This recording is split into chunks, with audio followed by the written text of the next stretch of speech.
അയ്യോ എന്റെ ദൈവമേ, എന്റെ മോൾ. നീ തളരാതെ, ദൈവം കൈവിടുകയില്ല. വിശ്വസിക്കുക, ദൈവം കാത്തുകൊള്ളും.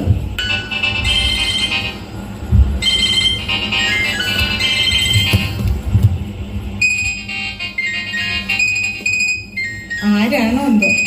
നീ ഫോണെടുക്ക്. ഹലോ, ഇത് ഞാൻ സൂചിയുടെ മേലല്ലേ? അതെ ആണല്ലോ. ആരാണ്? സൂചിയുടെ അമ്മയാണോ സംസാരിക്കുന്നത്? അതെ അതെ. ആരേത്? ഞാൻ കൊല്ലം ഈസ്റ്റ് പോലീസ് സ്റ്റേഷനിൽ നിന്നാണ് വിളിക്കുന്നത്. ഇൻസ്പെക്ടറാണ് സംസാരിക്കുന്നത്. എന്താ പറ്റി സാറേ? മകൾ വീട്ടിലുണ്ടോ? മോൾ രാവിലെ പള്ളിയിൽ പോയി. എവിടെ പോയി എന്ന് പറഞ്ഞിട്ടാണോ പോയത്? എപ്പോഴാ പോയത്? അതെ, രാവിലെ 7 മണിക്ക് പള്ളിയിൽ പോയി. അത് കഴിഞ്ഞ് എൻട്രൻസ് കോച്ചിങ് ക്ലാസ്സും കഴിഞ്ഞേ വരത്തുള്ളൂ എന്ന് പറഞ്ഞിരുന്നു. മാഡം, മണി ഇപ്പൊ സന്ധ്യയായില്ലേ?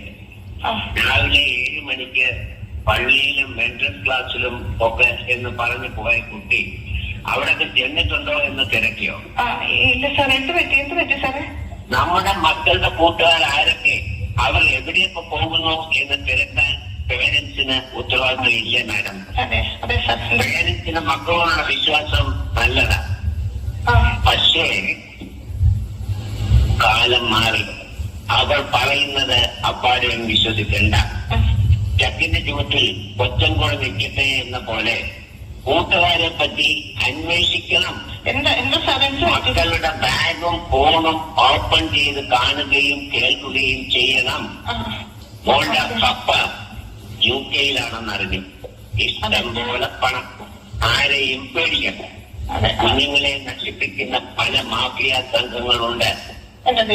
സ്വീറ്റിയെയും കൂട്ടുകാരെയും ഒരു മാഫിയ സംഘം അവരുടെ MDMA വാങ്ങാനാക്കുവാൻ ശ്രമിക്കുകയായിരുന്നു. മാഡം, സമാധാനപ്പെടുക എന്നല്ലാതെ വേറെ ഞാൻ എന്ത് പറയാനാ? ഒരാഴ്ച കൊണ്ടാണ് അവളും അവരുടെ കൂട്ടുകാരും ഞങ്ങളുടെ നിരീക്ഷണത്തിലായിരുന്നു. ഇന്ന് കൊല്ലം ബീച്ചിനടുത്ത് വെച്ച് മാഫിയ ഏജന്റിനെയും സ്വീറ്റിയെയും കൂട്ടുകാരെയും അറസ്റ്റ് ചെയ്ത് അവരെ ചോദ്യം ചെയ്തു. കുട്ടികൾ അപകടത്തിൽപ്പെട്ട് പോയതാണെന്ന് മനസ്സിലായതിനാൽ ആ കുട്ടികളുടെ പേരൻസിനെ വിളിച്ച് ചെക്ക് വാങ്ങി കൊടുത്ത് വിട്ടു. പപ്പ ഇവിടെ ഇല്ലാത്തതിനാൽ ഷെയ്ഖിയുടെ ഒരു ടീച്ചറിന്റെ ഉത്തരവാദിത്വത്തിൽ ഞാനിപ്പോൾ വാണിങ്ങോട് കൂടി വിടുന്നു. ഇത് വാണിംഗ് ആണ് എന്ന് മാഡം മനസ്സിലാക്കുക. ആരുടെയൊക്കെയോ പ്രാർത്ഥനയാൽ മകൾ തൽക്കാലം ഇപ്പോൾ രക്ഷപ്പെട്ടു. പിതാവ് കൂടെ ഇല്ലാത്ത മക്കളെ കൂടുതൽ ശ്രദ്ധയോടെ സൂക്ഷിക്കണം. നിങ്ങൾ ദുഃഖിക്കണ്ട. എന്റെ ദൈവമേ, എന്റെ ദേഹം തളരുന്നു. അന്യനാട്ടിൽ കിടന്ന് ഞങ്ങൾക്ക് വേണ്ടി കഷ്ടപ്പെടുന്ന അവളുടെ ഡാഡിയെ ഇതെങ്ങനെ അറിയിക്കും? ഒരു കുറവുമില്ലാതെ ഞാൻ അവളെ വളർത്തി. ദൈവമേ, എനിക്ക് എവിടെ തെറ്റി? അതുപോലെ എന്തു പറ്റി? എന്റെ മകളുടെ ജീവിതം. വിഷമിക്കാതെ, സമാധാനിക്കൂ. അതാ സ്വീറ്റ് ടീച്ചറിനൊപ്പം വരുന്നു. എടി, നീ ഞങ്ങളെ വഞ്ചിക്കുകയായിരുന്നു. പള്ളിയിലും പോകാതെ ക്ലാസ്സിലും കയറാതെ നീ കൂട്ടുകാരോടൊപ്പം എന്ത് അപകടത്തിലാണ് പെട്ടത്? മെരിക്കുട്ടി, അടിക്കേണ്ട. ഒരമ്മയുടെ വികാരം മനസ്സിലാക്കുന്നു. സമാധാനിക്ക്. നല്ല കുട്ടികളെ വലയിൽ വെട്ടുന്ന മാഫിയ സംഘത്തിൽ ഈ കുട്ടികളും പെട്ടു. ഏതായാലും ആദ്യം തന്നെ പിടിക്കപ്പെട്ടതിനാൽ അവളുടെ തെറ്റ് അവൾക്ക് മനസ്സിലായി. മേരിയിൽ ഇത്തരം കൂട്ടുകെട്ടിൽ പെടില്ലെന്ന് എനിക്ക് ഉറപ്പ് തന്നു. ഇവരെ അറസ്റ്റ് ചെയ്ത പോലീസ് ഓഫീസർ എന്റെ ഭർത്താവാണ്. ഞാനൊരു ആവശ്യത്തിന് ഓഫീസിൽ ചെന്നപ്പോൾ സ്വീറ്റിയും കൂട്ടുകാരും കരഞ്ഞ് പേടിച്ചിരിക്കുന്നു. ഞാൻ അവരോട് കാര്യങ്ങൾ ചോദിച്ചു മനസ്സിലാക്കി. സ്വീറ്റി എന്റെ നല്ലൊരു സ്റ്റുഡന്റ് ആണെന്നും ഞാൻ അവളെ വീട്ടിലാക്കാമെന്നും ഏറ്റുകൊണ്ട് പോന്നു.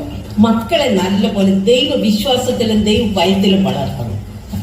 അല്ലെങ്കിൽ ഇങ്ങനെയൊക്കെ സംഭവിക്കും. കൂടെ ഇരുന്ന് പ്രാർത്ഥിക്കുകയും പള്ളി ആരാധനയിൽ പങ്കെടുക്കുകയും ചെയ്യണം. അല്ലാതെ അവർ ചോദിക്കുന്നതെല്ലാം കൊടുത്ത് അവർ പറയുന്നതാണ് ശരിയെന്ന് വിചാരിക്കരുത്. ശരിയും തെറ്റും തിരിച്ചറിയാനും നോ പറയേണ്ടടുത്ത് നോ പറയാനും കുഞ്ഞുങ്ങളെ പഠിപ്പിക്കണം. വളരെ ശ്രദ്ധയോടെ കൂട്ടുകാരെ സെലക്ട് ചെയ്യാനും മനസ്സിലാക്കി കൊടുക്കണം. കൗമാരത്തിന്റെ തുടുപ്പിൽ മക്കൾ അന്ധരാകരുത്. എന്റെ മോന്റെ പ്രാർത്ഥന ദൈവം കേട്ടു. മോളെ സീറ്റി, എന്റെ മോളിനി വന്നേ. മോളെ, ഇനിയെങ്കിലും താഴ്മയിലും വിനയത്തിലും ദൈവസ്നേഹത്തിലും ഡാഡിയും മമ്മിയും വേദനിപ്പിക്കാതെ അനുസരണയോടെ ജീവിക്കണം. എന്റെ സ്വീറ്റ് മിടുക്കിയായി നല്ല കുഞ്ഞായി വളരണം. കർത്താവെ, എന്റെ കുഞ്ഞിനെ ദുഷ്ടനിൽ നിന്ന് കാത്തതിന് ഓടാനുകൂടി നന്ദി കരയറ്റുന്നേ. ദൈവമേ, ഞങ്ങളുടെ കുഞ്ഞുങ്ങളാകുന്ന പട്ടത്തിന്റെ നൂൽ അവിടുത്തെ കരങ്ങളിൽ സമർപ്പിക്കുന്നു. കാത്തുകൊള്ളണമേ. ഈ സ്കിറ്റ് ഇവിടെ അവസാനിക്കുന്നു. ശ്രദ്ധയോടെ കേട്ടുകൊണ്ടിരുന്ന എല്ലാവർക്കും നന്ദി.